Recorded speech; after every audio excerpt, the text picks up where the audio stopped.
देख रहे हैं आप और बुलेटिन की शुरुआत इंदौर से आई बड़ी खबर के साथ, जहां सड़क हादसे में एक महिला की जान चली गई। स्कूटी सवार महिला ट्रक की चपेट में आ गई। मृतक महिला निजी कंपनी में काम करती थी। दफ्तर से लौटने के दौरान ही यह हादसा पेश आया है। इंदौर के लसूड़िया थाना क्षेत्र की घटना बताई जा रही है। तो ये बड़ी खबर है। हादसे की तस्वीरें सीसीटीवी में भी कैद हुई हैं और दर्दनाक हादसा हुआ। ये ट्रक की चपेट में आने से एक स्कूटी सवार महिला की जान चली गई। मृतक महिला निजी कंपनी में काम करती थी। ये तस्वीरें देख पा रहे हैं आप, कैसे यह हादसा पेश आया और कैसे महिला ट्रक की चपेट में आ गई वाहन समेत, और इसके बाद ट्रक आगे निकल जाता है। ये पूरा हादसा सीसीटीवी में कैद हुआ है। एक्सक्लूसिव तस्वीरें हैं ये, देखिए आप हादसे की। इंदौर में ये सरेआम शहर के अंदर का ये हादसा है। विकास सिंह चौहान हमारे साथ जुड़े हैं और जानकारी के साथ। विकास, एग्जैक्ट कहां की ये घटना है, और दूसरी बात ये कि ट्रक भी आगे निकल जाता है। हादसे के बाद ट्रक ड्राइवर को अंदाज नहीं लगा कि उसके नीचे कोई आ गया।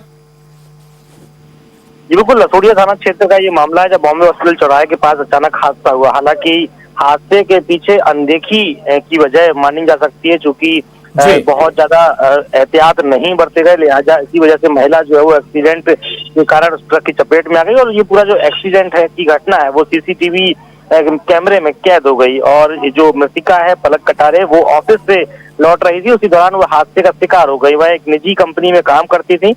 बहरहाल पूरे ही मामले में लसूड़िया थाना पुलिस अब पूरे मामले में जांच का दावा कर रही है। जी विकास, ये किस समय की घटना, और दूसरी बात ये कि शहर में दिन के दौरान ट्रकों की आवाजाही पर प्रतिबंध होता है, कहां की और किस जगह की घटना है, और कैसे ये ट्रक यहां पर संचालित हो रहे थे?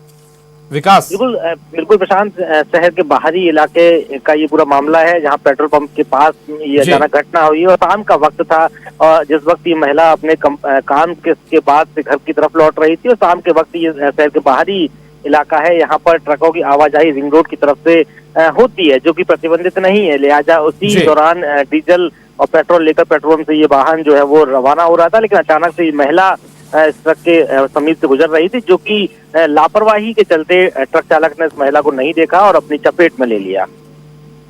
जी शुक्रिया विकास आपका इस जानकारी के लिए। तो ये सीसीटीवी फुटेज भी सामने आया है इस हादसे का। आगे बढ़ेंगे और अब बड़ी खबर टीकमगढ़ से है, जहां बर्तन व्यापारी का अपहरण कर लिया गया। अगवा कर ले जा रहे आरोपी को पुलिस ने पकड़ लिया। पुलिस ने आरोपियों के चंगुल से व्यापारी को छुड़ाया है। बलदेवगढ़ पुलिस ने आरोपियों को गिरफ्तार किया है और पुलिस पूरे मामले की जांच कर रही है। तो ये बड़ी खबर है और टीकमगढ़ से, जहां बर्तन व्यापारी का अपहरण कर लिया गया। अगवा कर ले जा रहे आरोपी को पुलिस ने पकड़ा है।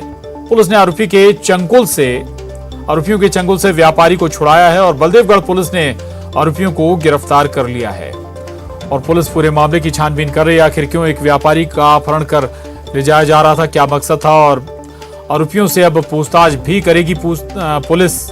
इसके बाद हो सकता है और जो मामले हैं आरोपियों से जुड़े हुए उनका भी खुलासा हो जाए। बड़ी खबर है टीकमगढ़ से, जहां बर्तन व्यापारी के अपहरण की कोशिश हुई, से अगवा कर आरोपी अपने साथ ले जा रहे थे।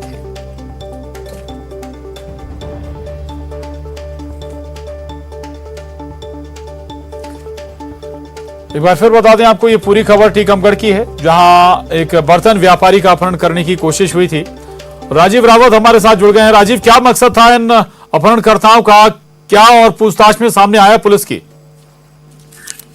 देखिए, जो अपहरण करता है उनको बलदेवगढ़ थाना पुलिस ने नाकाबंदी कर उन्हें घेर लिया था और जो व्यापारी है उसको अपहरण कर ले जा रहे थे। तो जैसे ही पुलिस को मामले की सूचना मिली तो पुलिस तुरंत अलर्ट मोड पर आ गई और पुलिस ने चारों तरफ से नाकाबंदी शुरू कर दी। तो आरोपी भागने में कामयाब नहीं हो पाए हैं और आरोपियों को भागने से मतलब पहले ही धर दबोचा गया है। तो पुलिस, जो बलदेवगढ़ पुलिस है, जो टीआई है बलदेवगढ़ के, उन्होंने घेराबंदी कर तुरंत आरोपियों को गिरफ्तार कर लिया और जो व्यापारी है उसको भी आरोपियों के चंगुल से छुड़ा लिया है। फिलहाल अब पुलिस इन आरोपियों से पूछताछ कर रही है और जो आरोपी हैं उनको टीकमगढ़ पुलिस जो बल्देवगढ़ से लाने के लिए भेजी गई है और जैसे ही जो अपहरणकर्ता टीकमगढ़ लाए जाते हैं इसके बाद कोतवाली पुलिस उनसे सख्ती से पूछताछ करेगी। इसके बाद ही पूरे मामले का खुलासा हो पाएगा।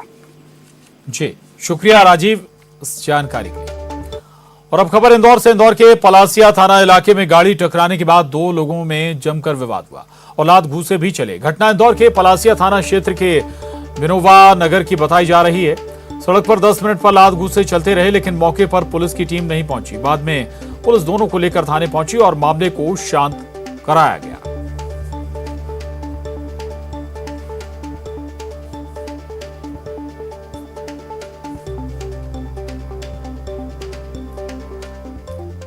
वहीं छतरपुर के कोतवाली थाना के चौक बाजार में दुकान के बाहर चप्पल उतारने को लेकर विवाद हो गया और विवाद मारपीट में तब्दील हो गया।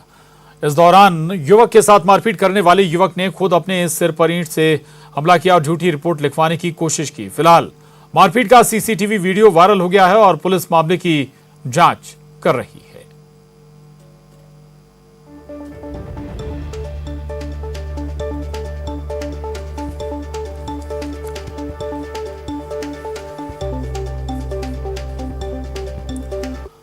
और बात प्रदेश में हो रही बारिश की। प्रदेश में बारिश का दौर लगातार जारी है। ग्वालियर, चंबल, बुंदेलखंड और बघेलखंड के इलाकों में भारी बारिश हो रही है। नदी नाले उफान पर आ गए हैं। नर्मदा, ताप्ती और शिप्रा के बाद अब चंबल नदी भी उफान पर है। चंबल किनारे बसे गांव में बाढ़ का खतरा बना हुआ है। डैम लबालब भर चुके हैं। कई डैम के गेट खोलने पड़े हैं।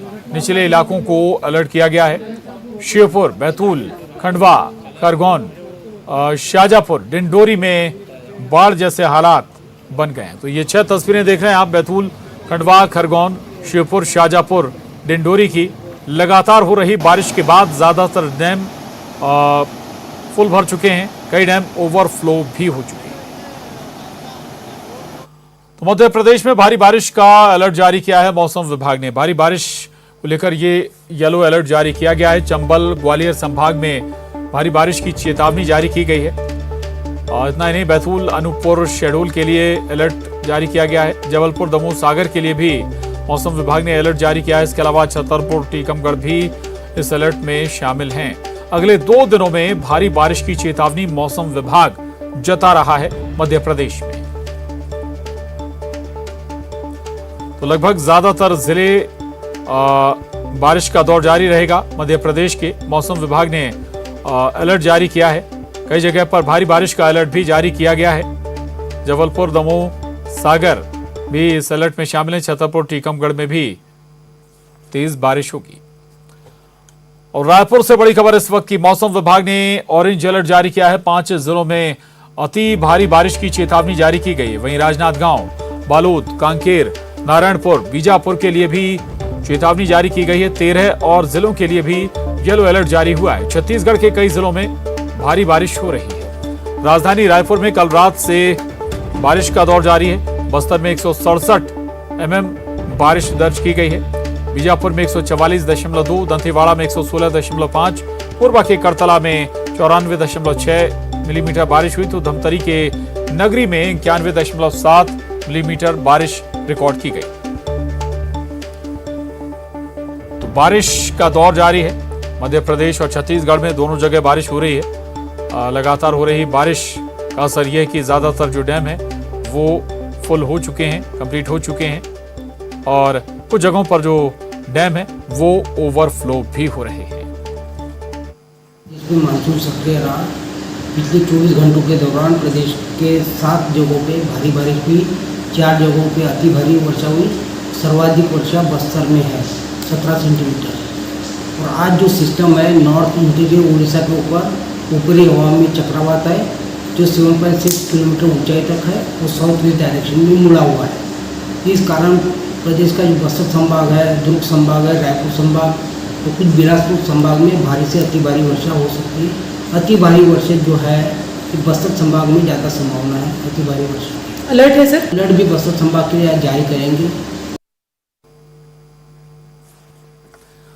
तो मध्य प्रदेश और छत्तीसगढ़ दोनों जगह बारिश का दौर जारी है। मौसम विभाग अलर्ट भी जारी कर रहा है। मध्य प्रदेश, छत्तीसगढ़ के लिए रंजना दुबे हमारे साथ भोपाल से जुड़ रही हैं। न्यूज 18 संवाददाता देवव्रत रायपुर से जुड़ गए हैं। और रंजना, आगे क्या और अनुमान है मौसम विभाग की? कब तक ये भारी बारिश जिसके लिए मौसम विभाग अलर्ट कर रहा है, कब तक ऐसे हालात बने रहेंगे, ये बारिश होती रहेगी?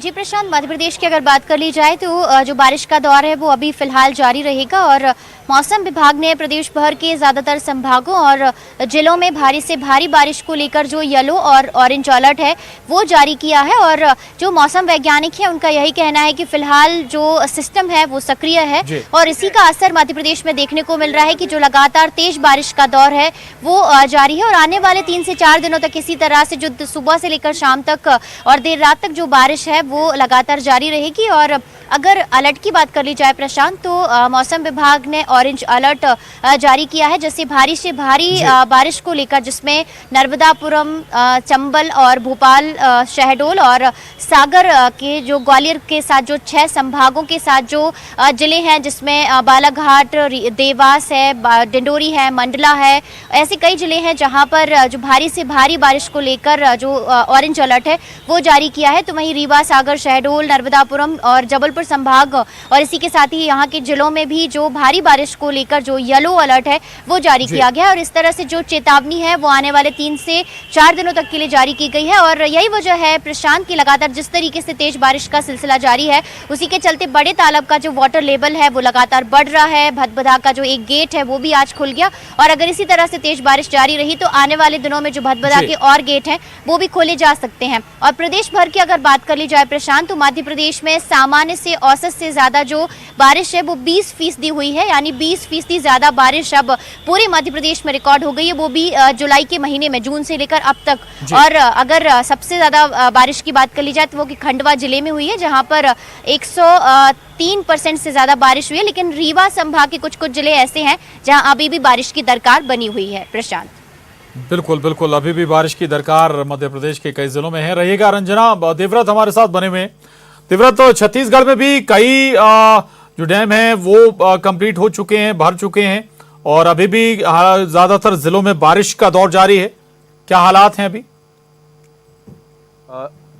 जी बिल्कुल प्रशांत, छत्तीसगढ़ में जमकर बारिश हो रही है। सरगुजा संभाग को छोड़ करके पूरा छत्तीसगढ़ इस वक्त तरबतर है। राजधानी रायपुर में भी सुबह से रुक रुक कर बारिश हो रही है और अभी जो मौसम विभाग ने ताज़ा जो अनुमान जताया है उसके मुताबिक जो ओडिशा में बना हुआ चक्रवात है वो अब और ज्यादा प्रबल हो गया है। तब ऐसी स्थिति में केवल सरगुजा संभाग को छोड़कर पूरे छत्तीसगढ़ में भारी से अति भारी बारिश की जो है चेतावनी जारी की गई है। कुछ अलर्ट भी इस वक्त मौसम विभाग ने ताज़ा अपडेट किए हैं, वो अलर्ट भी दर्शकों को इस वक्त मैं बताना चाहूंगा। ऑरेंज अलर्ट जो इस वक्त जारी किया गया है वो राजनांदगांव, बालोद, कांकेर, नारायणपुर और बीजापुर जिले के लिए है। यहाँ पर भारी बारिश की चेतावनी जो है वो मौसम विभाग ने जारी की है। इसके अलावा ऑरेंज अलर्ट भी जारी किया गया है जो कि कबीरधाम, बेमेतरा, बालोद, जांजगीर, रायगढ़, महासमुंद, रायपुर, दुर्ग, धमतरी, गरियाबंद, कोंडागांव, बस्तर, कई ऐसे जिले हैं जिनके लिए येलो अलर्ट जारी किया गया है। यानी पूरे छत्तीसगढ़ को इस वक्त सजग रहने की जरूरत है। और खास तौर पर जब मौसम विभाग ने ये अलर्ट जारी किया है तब मुख्यमंत्री ने भी ये निर्देश दिए हैं कि जो बाढ़ आपदा नियंत्रण है वो पूरा रेस्क्यू जिनको करना होता है वो पूरी टीम एक तरह से तैयार रहे, जिला प्रशासन की टीम तैयार रहे और सभी कलेक्टरों को ये निर्देश दिए गए हैं कि पहले से ही सारी तैयारी रखें ताकि अगर कहीं कोई अप्रिय स्थिति हो जाती है या फिर कहीं बाढ़ की आशंका होती है तब ऐसी स्थिति में जो रेस्क्यू टीम है वो पूरी शिद्दत के साथ काम करे और लोगों को किसी भी तरह की परेशानी ना हो। इसके अलावा जो स्कूल है, सामुदायिक भवन है, उनको भी व्यवस्थित करने के लिए पहले से ही कह दिया गया है जहां पर जलभराव की स्थिति होती है या फिर बाढ़ की स्थिति होती है, क्योंकि लगभग पूरा छत्तीसगढ़ जो है वहां पर आज तेज बारिश होने वाली है और लगातार बारिश हो रही है, इसलिए नदी नाले जो है वो इस वक्त उफान पर है। बांधों का भी जल स्तर जो है वो बढ़ गया है और अगर कई बांधों के गेट वैसे पहले भी खोले गए हैं लेकिन अब खोले जाते हैं तब कई सारे जो क्षेत्र हैं वो डुबान में आ सकते हैं। लिहाजा पहले से तैयार रहने की जरूरत है। सभी जिला कलेक्टरों को मुख्यमंत्री ने खुद निर्देश दिए हैं, खुद संज्ञान लिया है और अब जिस तरह से जो स्थिति देखने को मिल रही है। लगातार बारिश की स्थिति हुई है, हालांकि अभी बहुत ज़्यादा बाढ़ वाली जो हालात हैं वो अभी दिखाई नहीं दिए, लेकिन क्योंकि ये अलर्ट जो है वो आने वाले 24 से 48 घंटों के लिए है, इसलिए अभी जितने भी जिले हैं छत्तीसगढ़ के उनको अलर्ट मोड पर रहना बेहद जरूरी है। जी बिल्कुल, अलर्ट मोड पर रहना बेहद जरूरी है। रंजना, मध्य प्रदेश में ज्यादातर बांध जिनका डैम का हम जिक्र कर रहे थे ओवरफ्लो हो रहे हैं, बहुत सारे डैम के गेट भी खोले गए हैं। ऐसे में जो खासतौर से निचले इलाके हैं वो ज्यादा प्रभावित होते हैं, ग्रामीण इलाके या फिर इंटीरियर इलाके कट जाते हैं मुख्यालय से। वहां के मद्देनजर प्रशासन ने क्या तैयारियां की हैं?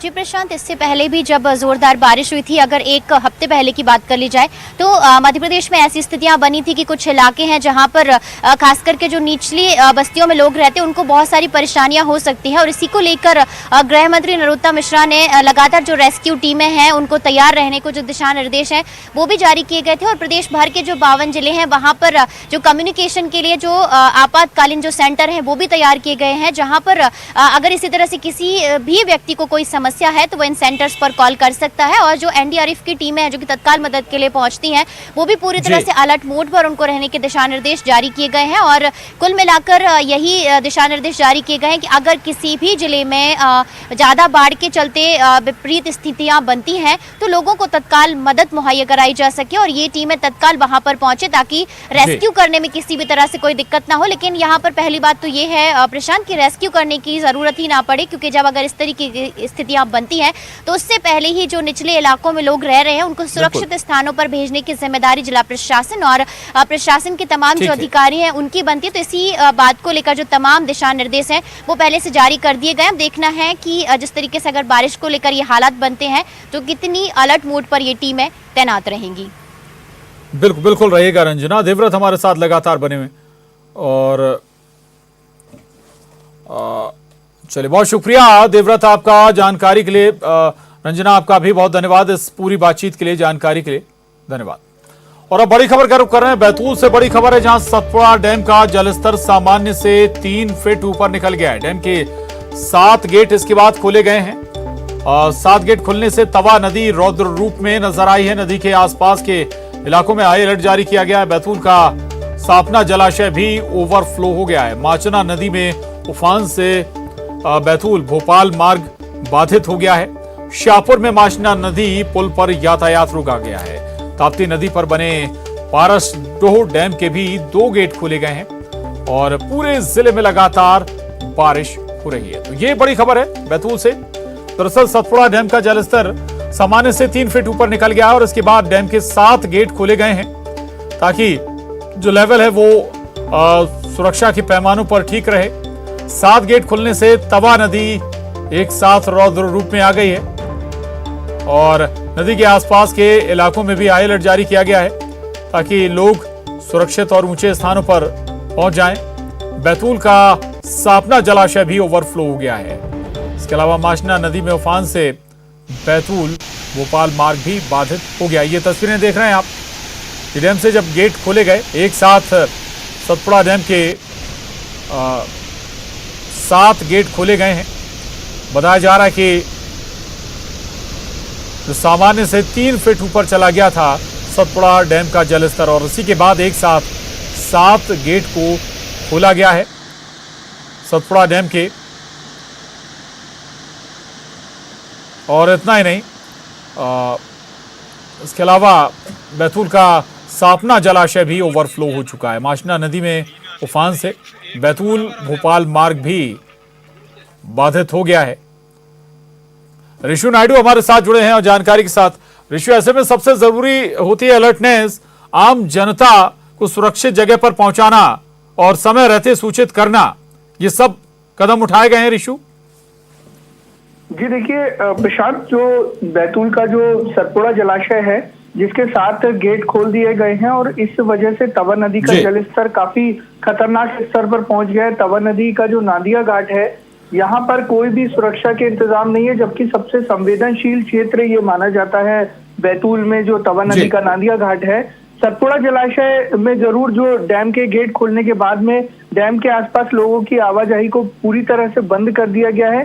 इसके अलावा जो बैतूल की